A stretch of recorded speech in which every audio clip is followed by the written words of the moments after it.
আসসালামু আলাইকুম এভরিওয়ান, কেমন আছেন সবাই? আশা করি সবাই ভালো আছেন।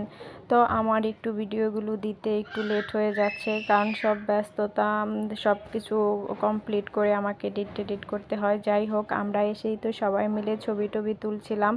আর এই সবগুলা কিন্তু ভাগ্নি, আর পিছনে যে দুইটা ছেলে দেখতে পাচ্ছেন এটা হচ্ছে মামা। তো সব ভাগ্নিদের সাথে মামাদের শখ ছবি তুলবে, এই কারণে সব ভাগ্নিদের সাথে ছবি তুলছিল। আর সব ভাগ্নিগুলাই দেখুন মাশাল্লাহ কত বড় হয়ে গেছে। এখন তো অনেক ভাগ্নিদের বিয়েও হয়ে যাচ্ছে, মানে আমরা এই হচ্ছে মানে ছোট খালা আর কি, তারপরে এই সব হচ্ছে বোনেরা ওরা। আর এখানে আমি আমার দুই ভাগ্নি আর বোনের সাথে ছবি তুলে নিচ্ছিলাম। ওরা সেম ড্রেস, মানে একই কালারের ড্রেস পরেছে, ওদের তিনজনকে কিন্তু মাশাল্লাহ বেশ সুন্দর লাগছিল।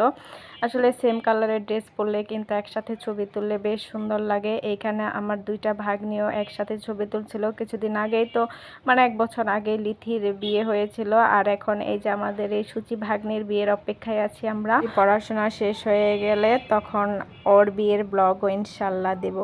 আর এখানে দেখুন সবাই মিলে কত আনন্দ করছিল, সবাই মিলে গল্প টল্প করছিল, কারণ হচ্ছে কিছুক্ষণ পরে আবার খাবার টেবিলে খাওয়ার জন্য ডাকা শুরু হয়ে যাবে, যার কারণে আমরা সবাই একটু ছবি টবি তুলে নিয়েছিলাম।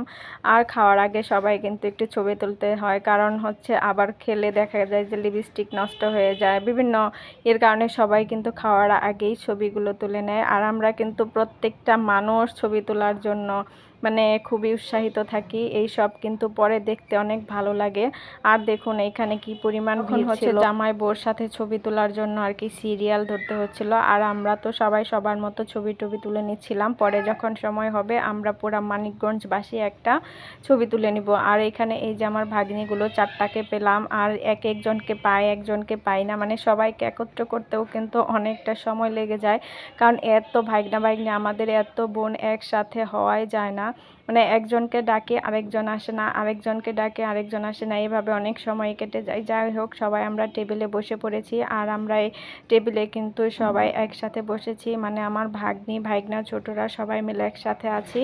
আর খাওয়া দাওয়া শেষ করে আবার কিন্তু আমরা এরকম গল্প টল্প করব, এনজয় করব। অনেক ভালো লাগে এই মুহূর্তগুলো সবাই একসাথে থাকতে, গল্প করতে। যখন বিয়ে শেষ হয়ে যায় তখন কিন্তু মনটা অনেক খারাপ হয়ে যায়, সবাইকে অনেক বেশি মিস করি তখন।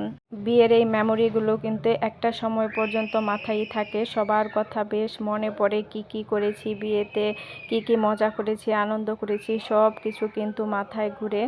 আর খুব মিস করি সবাইকে। সবাই তখন কিছুদিন পর থেকেই ফোন দেওয়া শুরু করে যে আমরা সবাইকে মিস করছি। এখানে এই যে বিথি আপাও চলে এসেছে আমাদের খাওয়া দেখার জন্য, কারণ বিথি আপাদের খাওয়া শেষ, যার কারণে আমাদেরকে দেখছিল যে আমরা ঠিকঠাক মতো খাচ্ছি কিনা। তো ধন্যবাদ সবাইকে, ভালো থাকবেন সবাই, ভালো লাগলে ভিডিওটি শেয়ার করে দেবেন।